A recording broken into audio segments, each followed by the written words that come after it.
At the opening of the novel, Martin Crowther, who is a veteran foreign correspondent working for TV, has just returned from covering a catastrophic civil war in a West African country called Equatoria.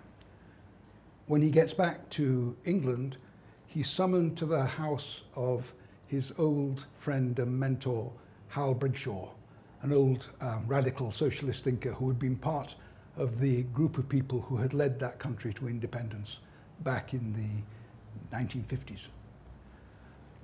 Martin expects Hal to want to report on what's been happening in Equatoria, but he's taken by surprise because, first of all, Hal has suffered a stroke, is in a very bad way. And what he wants is for Martin to go to Umbria, find his disaffected son and daughter, Adam and Marina, and try to persuade them to come back and see him again before he dies.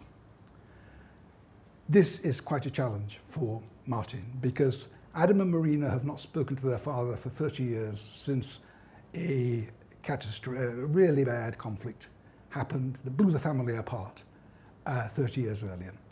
And Martin himself was part of that conflict. So he knows that if he goes to Umbria, he's going to meet a lot of resistance, and that, as he himself says, he's going to be in for an emotionally expensive time with no guarantee of success. That's how the novel opens.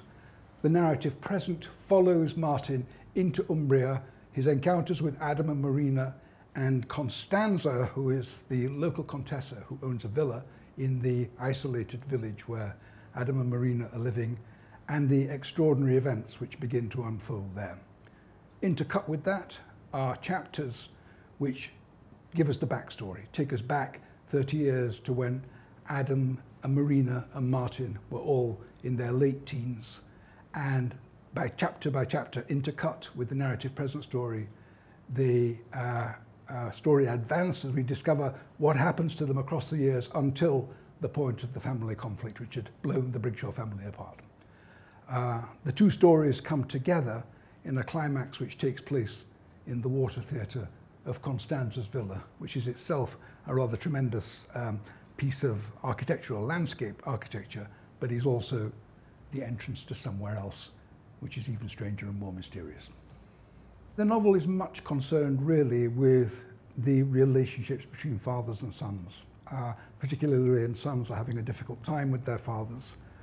It actually arose, the whole novel arose out of a dream I had about my own dead father, which so disturbed me that and led me to think quite deeply about the degree to which at that time I was not so much living my own life as living his life, his way.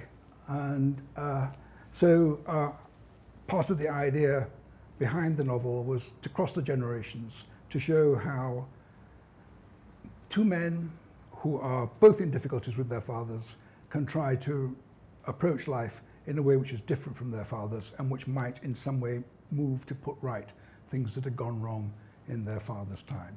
So it's about them, and it's about the powerful women with whom they come into contact as their stories unfold, and how they are changed by their relationship to one another, their relationship to the women, and by the events that unfold around them. One of the settings for the novel is the north of England in Yorkshire, where, as my voice may still faintly remind people, I come from. And I'd long wanted to write about that landscape and finally felt that this was the novel that I wanted to set part of it there. One of the other settings is West Africa, in a country which much resembles Ghana. And I was a teacher as a young man in Ghana back in the 1960s, and that was where my education began. And I'd already written about a fictional African country, roughly based on my experiences there, in my first novel, Sunday White Man. But I wanted to return to it here, having observed some of the terrible things that had happened in Africa over the last few decades. This was a setting I knew, and I wanted some of the